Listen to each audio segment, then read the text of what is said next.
Charleston White came out claiming he was shot at during a chaotic night in Houston. Within hours, new footage started spreading online, and suddenly people were questioning everything they thought happened. So what does the footage actually show, and does it change the story? Let's break it down. It started with a wave of posts. On a Tuesday, timelines on X and Facebook lit up with claims that Charleston White had been shot 3 times in Texas and was fighting for his life. Charleston White set the record straight after social media erupted, with claims that he had been shot multiple times in Texas. After posts began circulating on X and Facebook, alleging the comedian and YouTuber was in critical condition after being shot 3x in Texas. Some posts went even further, claiming he hadn't survived it. The unverified story spread widely within hours, with some users even falsely announcing White had died. That's when the footage everyone's now talking about entered the picture. Charleston White went live, camera pointed at himself, riding in the passenger seat of a car, and addressed the rumor directly. "Somebody said I got shot in Fort Worth. I don't live in Fort Worth. I stay in Miami," White said on camera while riding as a passenger in a car. The clip didn't stay in one corner of the internet. The footage was shared on X by HuffPost deputy editor Philip Lewis. Once a name like that puts a spotlight on it, the clip stops being a rumor floating around gossip pages and becomes something a much wider audience is watching frame by frame. And once people started watching that footage closely, the story didn't calm down, it split. The rumor quickly spread across social media, with fans expressing concern while others speculated it might be a hoax. Some viewers looked at how calm White seemed and assumed the whole thing had to be fake from the start. Others looked at the timing, the location claims, and the fact that his name had just spent years tangled up in one of the most talked about feuds in Houston, and they weren't ready to let it go that easy. Because here's the thing, people kept bringing up in the replies, this is not a guy with a quiet history. Nobody was shocked that Charleston White and shot ended up in the same headline. What actually stopped people scrolling was who his name gets paired with. Every time trouble follows him, James Prince. Before we get to that, let's stay on the footage itself, because that's what the title is about. And that's what changed how people were reading this. White didn't just deny it once and move on. Further evidence contradicted the claims. White had posted a video earlier that same day from Miami, appearing healthy and relaxed, with no signs of injury. That timestamp mattered. If he was posting from Miami hours before the Fort Worth shooting post started spreading, the geography alone didn't add up. Then a third voice entered the story. It wasn't just White talking for himself anymore. His manager also confirmed to rapper Nike boy Zeke that the reports were false. Now you've got White himself on camera, a Miami video with a timestamp, and a manager independently telling a separate rapper the same thing. 3 separate points confirming the same story from 3 different directions. But footage doesn't work in isolation on the internet. It works in context. And the context here is loud. For years, Charleston White has been at war, publicly, loudly, with guns pulled out on camera at points, with James Prince, the Rap-A-Lot Records founder, people in Houston refer to as one of the most connected men in the city. James Prince runs Houston, White said in one of his videos, laying out exactly why people don't brush off any beef involving him. That's why the footage changes everything, as people have been framing it. It's not just about whether White got shot in Fort Worth on some random Tuesday. It's about whether this incident, real, staged, or a total mix-up, landed in the middle of an ongoing war between White and one of the most powerful men in Southern hip-hop. And once you start pulling that thread, you find out this isn't the first time White's name has been connected to violence that traces back toward Prince's camp. Because just months before the shooting rumor, White had already dropped one of the most explosive allegations of his career, one that put James Prince's son directly in the middle of the death of a Migos rapper. In a recent interview, community activist Charleston White revealed new details surrounding the tragic death of Migos rapper Takeoff, alleging that Takeoff was lured into a high-stakes gambling setup involving a seasoned dice man using loaded dice, effectively setting the stage for the fatal shooting. That's the accusation the producer instructions want front and center, and it's the reason the shooting rumor landed the way it did. If White is the guy publicly tying Prince's family to a murder that shocked hip-hop, then any report of White himself getting shot instantly reads differently to a huge chunk of his audience. It's not paranoia in a vacuum. It's a direct continuation of a story he's been telling for years. So before we go further into the murder allegation itself, we need to rewind and understand who Charleston White actually is, why his word carries weight with some people and gets dismissed by others, and how a comedian and street commentator ended up in a public standoff with one of the most powerful men in Houston hip-hop in the first place. To understand why anyone takes his accusations against J. Prince seriously, or why plenty of people don't, you have to go back before the internet fame, before the comedy tours, before any of the beefs. White had a difficult early life. At age 5, he was seriously injured in an accident involving a washing machine. And 2 years later, he lost his right eye.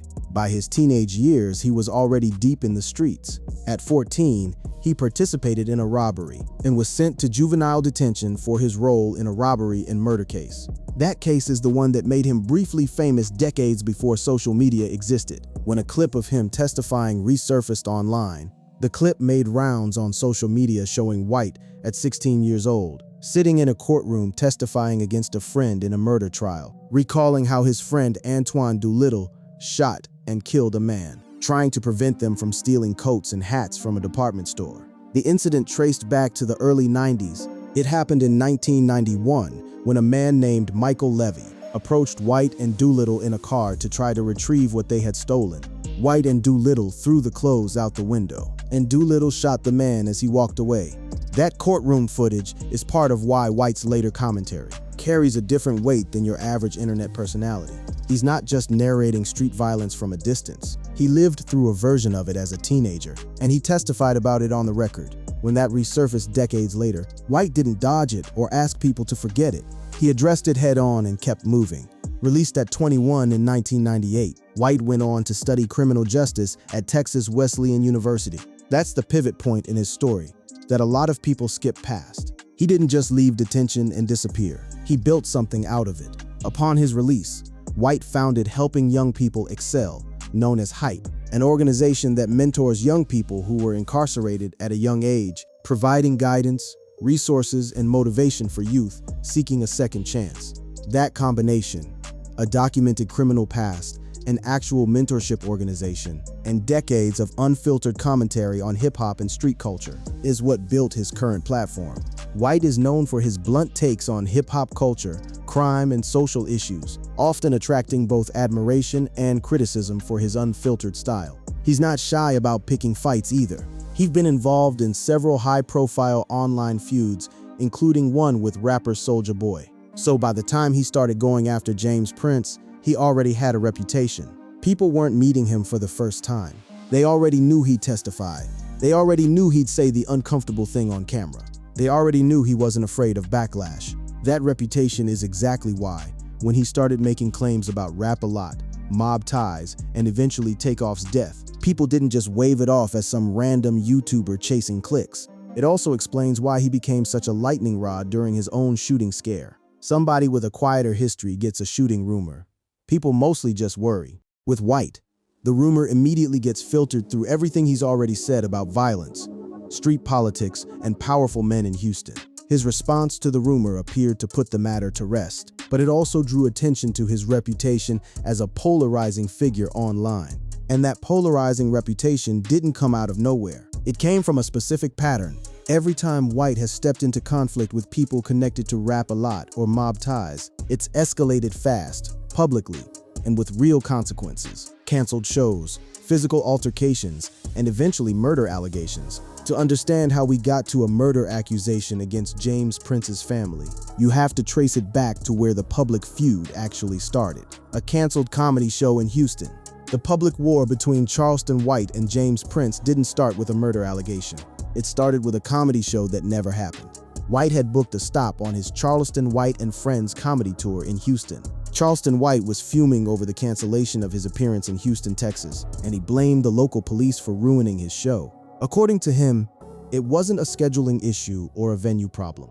According to Charleston, the cops refused to provide protection for his comedy tour due to his ongoing feud with J. Prince of Rap-A-Lot and mob ties. Officials framed it as a safety call. Officials were concerned about the safety of both Charleston and the audience. White didn't take that quietly. He went live, and what he said next is exactly why people still bring this moment up whenever his name and Prince's name appear together. It's done, been confirmed. James Prince runs Houston, White said in his video. He went further, framing the entire structure of Rap-A-Lot and its affiliated group as untouchable in his eyes. I see why Rap-A-Lot runs that state. No wonder they mob ties. No wonder everybody got to check in, y'all, he said. Now I'm checking in with the police department.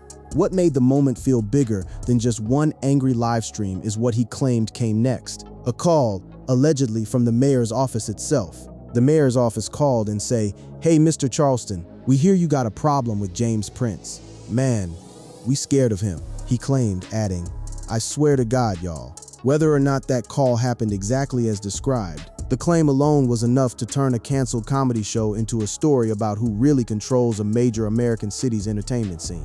White didn't back down from the confrontation either. Despite the police allegedly telling him they were scared of Prince, White made it clear he wasn't scared of Prince or whoever was associated with him, pulling out a number of guns before declaring that, while Prince may run Houston, he doesn't hold that same power over Dallas. That image, White on camera, guns laid out, daring Rap-A-Lot's reach to follow him across city lines, is the moment a lot of hip-hop blogs point to as the real beginning of this entire saga. Digging into what actually triggered the cancellation, there was a more specific incident behind it. What actually happened was White was removed from an event called Parents Against Predators, and that removal is believed to be what pushed him over the edge. From there, the story ballooned into the citywide standoff people remember. Cops, the mayor, guns, and a very public declaration of war. That video ratcheted up the tension between Charleston and Jay Prince, who had already been engaged in a bitter feud for some time. That feud didn't stay confined to live streams either. It eventually turned physical on stage in front of a crowd. In a Texas town near Houston, White found himself surrounded by trouble tied directly back to Prince's circle. Comedian Charleston White recounted a chaotic incident during a show near Houston, where he faced hostility from associates of Jay Prince, noticing a group of men in basketball jerseys disrupting his set while performing in Crockett. The connection to Prince wasn't abstract this time. It was standing on stage with him. As tensions escalated, the promoter, described as Prince's godson, urged others to remove White from the stage. And a physical altercation followed involving White, the crowd, and event personnel, with police eventually intervening. That's two separate incidents now: a canceled tour stop in Houston and a stage fight near it, both tracing back to the same name. And in the middle of all of this, White was also dealing with his own separate legal trouble, a felony charge that had nothing to do with Prince but added to the chaos surrounding him at the time. He addressed a felony animal cruelty charge linked to a YouTube skit stemming from a video where he used a mace gun loaded with a water canister on a cat to test its reaction. Authorities pursued the charge from a different county after a viewer flagged the video. So by the time we get to the accusation, the producer instructions flagged White tying James Prince's family to a murder. This wasn't some out-of-nowhere claim from a stranger. It was the next chapter in a story that already had a canceled tour, an alleged mayor's office phone call, guns pulled on camera, and a stage brawl behind it. The pattern was already set. Wherever Prince's name showed up in White's orbit, chaos followed. The next time it happened, the stakes went from a comedy show to a rapper's death. This is the part of the story that turns a personal feud into something much heavier, because at some point, Charleston White stopped talking about canceled shows and started talking about a killing. Takeoff, 1/3 of the Migos, was shot and killed in Houston, a death that shook hip-hop and left fans across the country demanding answers. Years later, White stepped forward with claims about what actually happened in the lead-up to that night, and he tied it directly to gambling culture connected to Prince's circle. In a recent interview, White revealed new details surrounding the death of Takeoff, alleging that Takeoff was lured into a high-stakes gambling setup involving a seasoned dice man using loaded dice, effectively setting the stage for the fatal shooting. According to White's account, this wasn't a random night that spiraled out of control. It was, in his telling, closer to a setup. He described how Takeoff was almost kidnapped and brought to a rigged dice game, where tensions escalated before the deadly incident. That word, rigged, is what turned this from a story about a tragic shooting into a story about intent. A rigged game implies somebody planned to put Takeoff in that position in the first place. And this is where James Prince's family gets pulled directly into the accusation. White didn't just talk about a dice game and leave it vague. White also criticized prominent figures like J. Prince Jr., accusing them of fostering a harmful environment rooted in fear and manipulation, particularly in Texas's hip-hop culture. He didn't frame it as an isolated incident either. He tied it to a broader pattern involving the group Takeoff was part of. He noted how multiple members of Migos have been shot in connection with similar dice game conflicts. That's a serious accusation to put on record. That a pattern of violence tied to gambling and street politics around Houston's hip-hop scene has repeatedly put major artists in danger, and that Prince's son sits at the center of the culture that enables it. The claim points to what White describes as a dangerous intersection of gambling, street politics, and celebrity culture, and the precarious situations artists face behind the scenes. Naturally, this didn't stay a one-sided conversation. White has continued escalating the accusations in the months since, at one point claiming to have audio evidence tied to the aftermath of the case. Multiple recent uploads reference him playing what he describes as leaked audio recorded after Takeoff's death, directly involving J. Prince Jr. Material White has used to argue his claims aren't just street talk, but something with a paper trail behind it. Whether that audio holds up to scrutiny is still being argued over online. But the fact that White has doubled down with what he says is direct evidence, rather than backing off the claim, is part of why this story hasn't died down. None of this happened in a vacuum either. Around the same period, White also went after the mob boss narrative surrounding Prince directly, questioning whether the reputation was even earned, and suggesting that people close to Prince's operation had turned on each other under pressure. That kind of claim, questioning the loyalty inside Prince's own camp, is a different level of provocation than a beef over a canceled comedy show. It's an accusation that the empire people are scared of might not be. As unified as it looks from the outside, it's worth being clear about what all this is. These are allegations from Charleston White, not findings from investigators or a court. Takeoff's death has its own separate legal proceedings that have played out through the justice system, involving people unconnected to any of White's public claims. White's dice game and audio accusations exist parallel to that, as public statements made in interviews and live streams, rather than sworn testimony. But given his history of testifying about violence he witnessed firsthand as a teenager, and given how loudly and specifically he's named Prince's son, in connection with the culture surrounding Takeoff's death, it's not a claim his audience has been willing to just scroll past. And that's the exact backdrop the shooting rumor landed on top of, when posts started spreading that White himself had been shot. Multiple times in Texas, people weren't reacting to an isolated incident. They were reacting to a guy who had spent the better part of 2 years accusing one of the most powerful families in Houston hip-hop of enabling, and in his telling, orchestrating violence against people who crossed them. Whether the footage debunked the rumor or not, the instinct to connect it to Prince's camp didn't come from nowhere. It came from everything White had already put on the record. Which brings us to the most direct confrontation in this entire saga, because after all these accusations, James Prince's son didn't stay silent. He pulled up.